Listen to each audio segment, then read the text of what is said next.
Hello guys, welcome to my channel on psychology. मैं हूँ शार्दुल। तो हम ये सारे टॉपिक जो आप स्क्रीन में देख रहे हो वन बाय वन कवर करने वाले हैं। इसके टॉपिक प्लस इसके सब टॉपिक्स भी हैं। फर्स्ट हम इंट्रोडक्शन ऑफ साइकोलॉजी कवर कर रहे थे, जिसमें हमने introduction, basic goals of psychology, category in psychology, implementing research और एक्सपेरिमेंटल मेथड, ये सारे टॉपिक्स कवर कर लिए हैं। आज जो हम पढ़ेंगे वो पढ़ेंगे टाइप ऑफ रिसर्च। ठीक है, हमने जो लास्ट एक्सपेरिमेंटल मेथड पढ़ी थी वो ट्रू एक्सपेरिमेंट पे बेस्ड था, जिसमें हमने देखा था कि सब्जेक्ट्स को कैसे पिक करते हैं, मतलब कौन से सब्जेक्ट्स के ऊपर एक्सपेरिमेंट्स परफॉर्म किए जाएंगे, वो कैसे किया जाता है। ठीक है, उसको रेंडमाइजेशन ऑफ द सब्जेक्ट कहते हैं। और उसके बाद कौन से सेट ऑफ इंस्ट्रक्शंस हैं जो कि सभी को दिए जाते हैं, सारे सब्जेक्ट्स को, कौन से पर्टिकुलर एनवायरनमेंट में सबके लिए सिर्फ सेम होना चाहिए।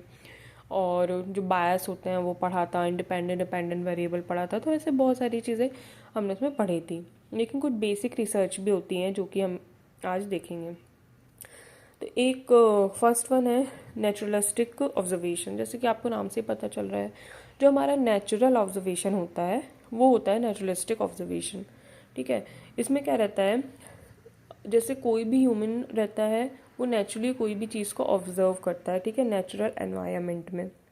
तो इसमें जो इन्वॉल्व रहता है वो सब्जेक्ट जो रहता है ऑब्जर्वर खुद पिक करता है। ठीक है, डिपेंडिंग ऑन द नेचुरली जो उसके सामने आता है, कि अगर कोई पर्सन है उसके सामने, या कोई उसका फ्रेंड है, या उसके कोई रिलेटिव, पेरेंट्स, जो भी, वो किस कंडीशन पे किस तरह के इमोशंस जो है परफॉर्म करते हैं, इमोशंस को शो करते हैं। अगर कोई एक किड है या फिर एक पर्सन है, वो अपने फादर को अगर ऑब्जर्व कर रहे हैं कि मेरे इस तरह के व्यवहार पे फादर का जो है एग्रेसिव इमोशंस आता है, बाहर एग्रेसिव हो जाते हैं वो, तो ये एक उसका ऑब्जर्वेशन है जनरल। ठीक है, या कोई एक फ्रेंड है, वो दूसरे फ्रेंड के लिए जस्ट ऑब्जर्व कर रहा है कि ओके, दिस पर्टिकुलर गर्ल के आने पे मेरा फ्रेंड स्माइल करता है, तो ये उसका एक नेचुरल ऑब्जर्वेशन है। There can be a something और लाइकिंग और समथिंग। तो ये एक नेचुरल ऑब्जर्वेशन है। इसमें कोई हमने रेंडमाइज नहीं किया है सब्जेक्ट को कि हाँ हमको ये पर्टिकुलर सब्जेक्ट पिक करना है, या ये डिपेंडेंट वेरिएबल होगा, इंडिपेंडेंट वेरिएबल, नो। ठीक है, तो इसको कहते हैं नेचुरलिस्टिक ऑब्जर्वेशन। ये सभी ह्यूमंस में होता है, सभी ह्यूमन में एक नेचुरल ऑब्जर्व करने की क्षमता होती है, जो कि हर इंसान इस्तेमाल भी करता है, चाहे वो जान के करे या ना जान के करे। अब इसका एडवांटेज क्या होता है, ये बिहेवियर चूँकि नेचुरल होता है, मतलब इस पे फोर्स नहीं डाला जाता है। ठीक है, ये बहुत ही प्राकृतिक रूप से होता है, इस वजह से इसको मैनिपुलेटिव नहीं किया जा सकता। मतलब ये ना ही रिसर्चर द्वारा मैनिपुलेट किया जाता है, और ना ही ये किसी और के थ्रू, या फिर जो सब्जेक्ट रहता है उसके खुद के प्रेशर के थ्रू मैनिपुलेट किया जाता है।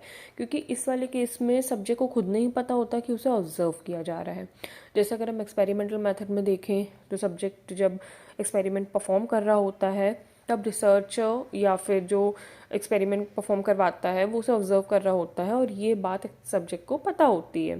तो इस वजह से समटाइम उस पर प्रेशर भी होता है, लेकिन इसमें चीज़ें प्राकृतिक रूप से होती है, नेचुरल रूप से होती है, इसलिए वो इस तरह के बायस से परे हो जाता है। इसलिए ये ज़्यादा क्वालिटेटिव डेटा हमको प्रोवाइड करवाता है, क्वांटिटेटिव नहीं करवाएगा, क्योंकि ऑब्वियसली हम बहुत ज़्यादा लोगों को एक साथ ऑब्जर्व नहीं कर रहे हैं, या फिर कुछ हम सर्वे काइंड ऑफ नहीं कर रहे हैं। ठीक है, तो ये हमें ज़्यादा क्वालिटेटिव डेटा देता है।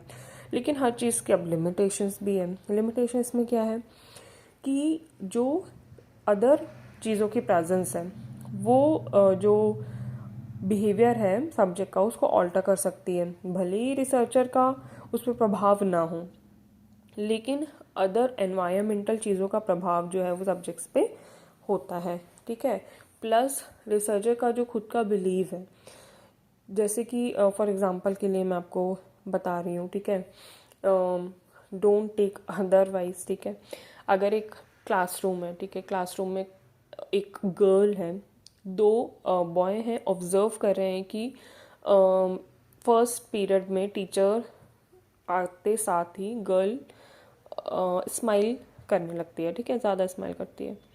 तो एक जो ए वाला है, ठीक है, ए बॉय है, तो उसको लगेगा कि शायद इसका क्रश होगा टीचर पे, तो इस वजह से इतना स्माइल करती है। जबकि जो बी वाला स्टूडेंट है उसको पता है कि ये मेरी वजह से स्माइल करती है, because may be they are already friends, ठीक है, they already know they like each other. So इस वाली कंडीशन में क्या है, जो ऑब्जर्व दो कर रहे हैं, ए और बी दोनों स्टूडेंट कर रहे हैं, पर दोनों का पर्सपेक्टिव अलग अलग है, क्योंकि दोनों के नॉलेज भी अलग अलग है और जो फैक्ट्स हैं उसका नॉलेज भी अलग अलग है। तो जस्ट अ एग्जाम्पल। सेकेंड होता है, सेकेंड टाइप की जो रिसर्च होती है वो है केस स्टडी। अब केस स्टडी आप सबने मेरे ख्याल से सुन के रखा ही होगा। केस स्टडी बहुत ही कॉमन काइंड ऑफ रिसर्च है। ये फॉरेंसिक साइकोलॉजिस्ट हो गए, डॉक्टर्स हो गए और वकील, मतलब हर पेशे में केस स्टडी जो है वो की जाती है सीखने के लिए, क्योंकि ये एक पर्टिकुलर केस को लेके उसका गहराई से अध्ययन किया जाता है, उसको बोलते हैं केस स्टडी।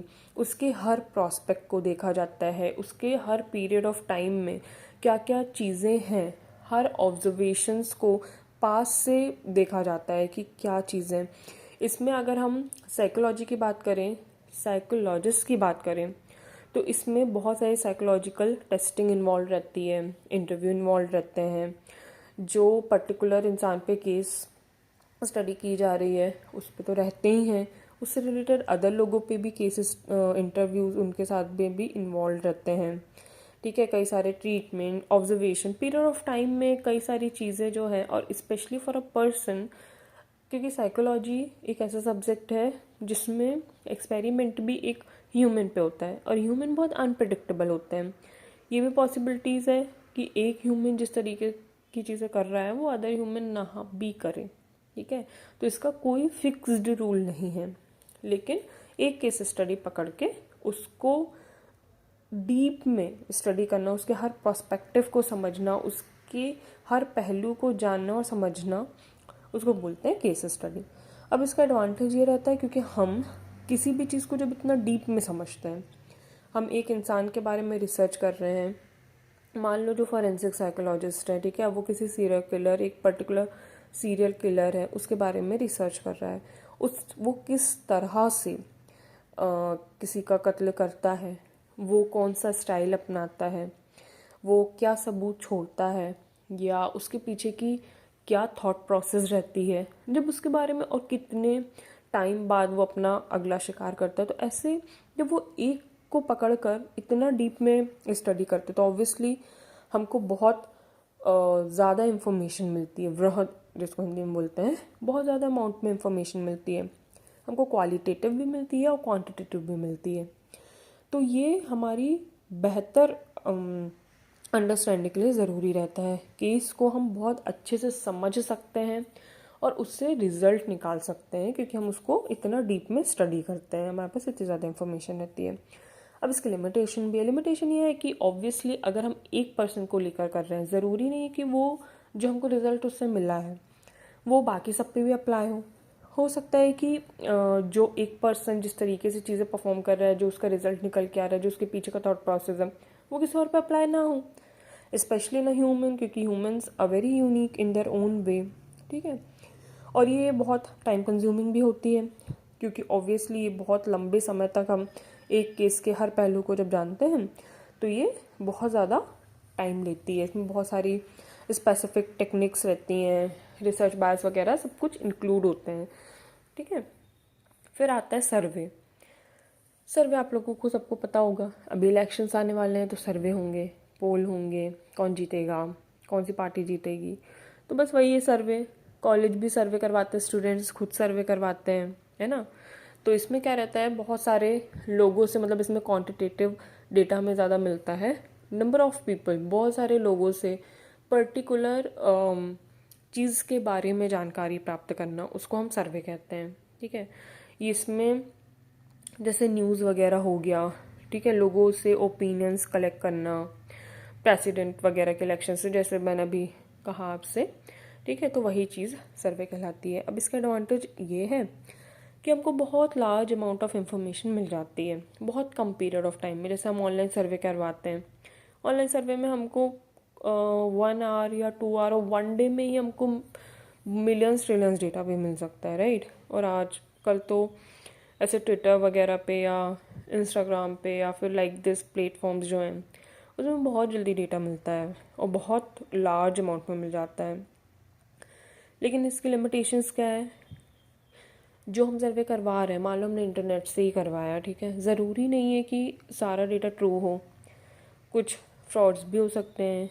सामने वाला किस माइंडसेट से आंसर्स दे रहा है वो भी डिपेंड करता है, क्योंकि उसको समझाने के लिए, इंस्ट्रक्शन देने के लिए कोई नहीं होता। हो सकता है वो क्वेश्चन को मिसअंडरस्टैंड कर रहा है। हो सकता है प्लेसबो इफेक्ट क्या रहता है, जो हमारी खुद की अवधारणा रहती है ना।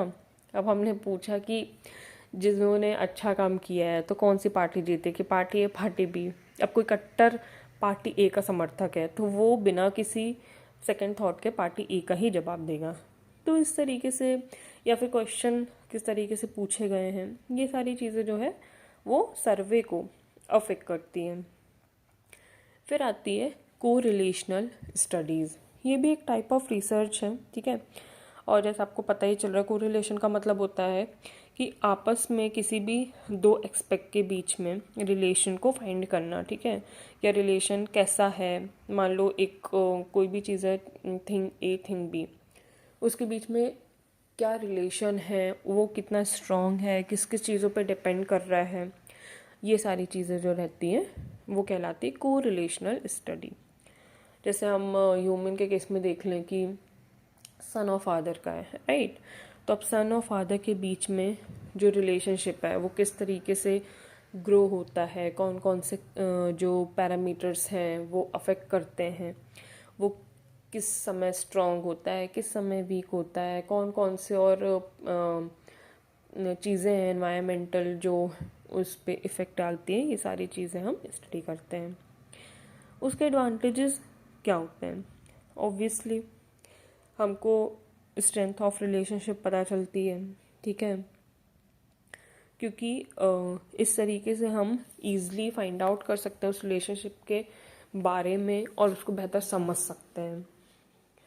इसके लिमिटेशंस ये होती है कि हम बहुत ज़्यादा एजप्शंस, कॉज और इफ़ेक्ट के एजप्शंस नहीं लगा सकते हैं, ठीक है, क्योंकि हम मतलब explain how third a variable can involve and how variable can influence each other.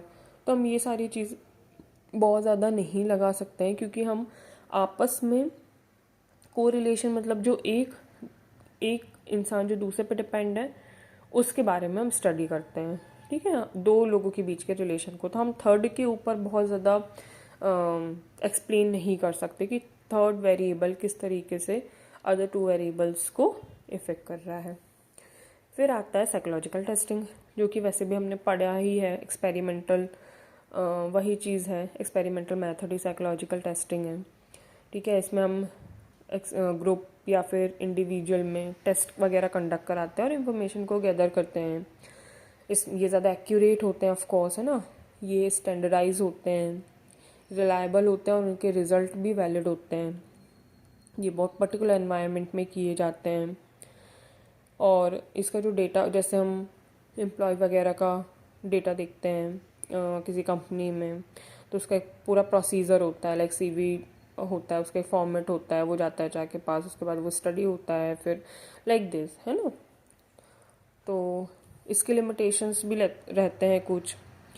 Test which are not rigorously normed standardized can easily result in inaccurate result। कि बहुत सारे इसमें बोला है कि बहुत सारे ऐसे टेस्ट रहते हैं जो अगर प्रॉपरली स्टैंडर्डाइज नहीं होते हैं तो उनके जो रिज़ल्ट हैं वो इनएक्यूरेट भी आते हैं। बाकी ये भी है कि इसमें बहुत ज़्यादा ध्यान देने की ज़रूरत रहती है। जैसे कि हमने अदर में देखा कोरिलेशन स्टडी वगैरह, तो ठीक है, लाइक सर्वे वगैरह में बहुत ईजिली कंडक्ट हो जाता है, लेकिन साइकोलॉजिकल टेस्टिंग प्रॉपर एक्सपेरिमेंट में ऐसा नहीं होता है, उसमें बहुत सारी चीज़ देखना पड़ती है। केस स्टडी में किसी पर्टिकुलर को लेकर ही बहुत डीप में जाते हैं, है ना। और नेचुरल ऑब्जर्वेशन में हमें बहुत ज़्यादा एफर्ट्स नहीं डालने पड़ते, वो एक बहुत प्राकृतिक रूप से होने वाला ऑब्जर्वेशन रहता है। लेकिन एक्सपेरिमेंटल मेथड में या साइकोलॉजिकल टेस्टिंग में ऐसा नहीं होता है। उसमें हम जब टेस्ट परफॉर्म कर रहे होते हैं, हमें पूरे एनवायरनमेंट का ध्यान देना होता है, ठीक है। डिपेंडेंट इंडिपेंडेंट वेरिएबल, बायस, एनवायरनमेंट, इंस्ट्रक्शन, हर चीज़ का ध्यान रखना पड़ता है। तो यही सारी चीज़ें अगर आपको साइकोलॉजिकल टेस्टिंग का और भी बेटर तरीके से अंडरस्टैंड करना होगा तो ये आप एक्सपेरिमेंटल मेथड जो मेरा प्रीवियस वीडियो आप उसको देख लेना, आपको डिस्क्रिप्शन में लिंक मिल जाएगा। ये सारे टॉपिक्स 1 बाय 1 कवर होते जाएंगे। मैंने इसलिए इस फॉर्मेट में आपको एक्सप्लेन किया है। ऐसा नहीं है कि मैं आपको फ्रंट से नहीं एक्सप्लेन कर सकती या फिर कुछ ऐसे ड्रॉ करके या लाइक दैट। इससे आपको नोट्स भी अवेलेबल हो जाएंगे क्योंकि साइकोलॉजी के नोट्स थोड़ा सा अवेलेबल नहीं हो पाते हैं। प्लस जो आप नोट्स बनाओगे इससे उसको आपको क्या समझ में आ रहा है वो भी पता होना चाहिए, क्योंकि नोट्स तो आपको बुक्स में भी मिल जाएंगे या कहीं पे भी मिल जाएंगे, लेकिन उसको अंडरस्टैंड करना भी बहुत ज़रूरी है। इसलिए मैं यहाँ पे आपको एक इजी लैंग्वेज में समझा देती हूँ कि आप 1-2 बार भी पढ़ लो, 1-2 बार सुन भी लोगे तो आप अपनी लैंग्वेज में भी लिख सकते हो, क्योंकि आपके सामने जो स्क्रीन पे है थोड़ा सा हार्ड है, ठीक है, थोड़ा सा बुकिश लैंग्वेज है। वो नोट्स के लिए है, जब आप एग्ज़ाम में लिखते हो तो आपको थोड़ा सा वर्ड्स भी आने चाहिए, लेकिन समझा मैं इसलिए इजी लैंग्वेज में रही हूँ ताकि आपको जो है वो नेचुरली समझ में आए कि जो सामने है वो है क्या, राइट। तो ऐसे करके जितने भी टॉपिक्स मैंने आपको बताए हैं वो सारे मैं कवर करूँगी। आज हमारा इंट्रोडक्शन ऑफ साइकोलॉजी जो है ख़त्म हो गया है, तो हम नेक्स्ट उसमें पढ़ेंगे historical development of modern psychology, फिर मॉडर्न साइकोलॉजी पढ़ेंगे। ऐसे करके हम आगे आगे जाएंगे। तो मुझसे जुड़े रहिएगा। मेरा एक और चैनल है शार्दुल व्लॉग्स करके, जिसमें साइकोलॉजी के अलावा जो मेरी लाइफ है, बहुत सारी आर्ट क्राफ्ट वाली चीज़ें और हॉल्स, बहुत सारी चीज़ें हैं जो मैं उसमें डालती रहती हूँ। सो मुझे उसमें भी फॉलो करना। और आपको ये कैसा लगा वीडियो आप मुझे कमेंट करके ज़रूर बताना, और भी इसमें कुछ अगर इम्प्रूवमेंट हो सकता है, कुछ और आपको चाहिए तो आप मुझे कमेंट करके बता सकते हो, ठीक है। मैं लिंक डिस्क्रिप्शन में दे दूँगी तो आप वहाँ से देख सकते हो इसके जो प्रीवियसली अपलोडेड वीडियो हैं। प्लस साइकोलॉजिकल टेस्टिंग के भी बहुत सारे वीडियोस मैंने डाल रखे हैं जिसमें पूरे टेस्ट हैं, रोशाज है और सेंटेंस कंप्लीशन, बहुत सारे टेस्ट हैं। उसकी भी प्लेलिस्ट है, वो भी आप मेरे चैनल पे जाके देख सकते हो। Thank you so much, bye.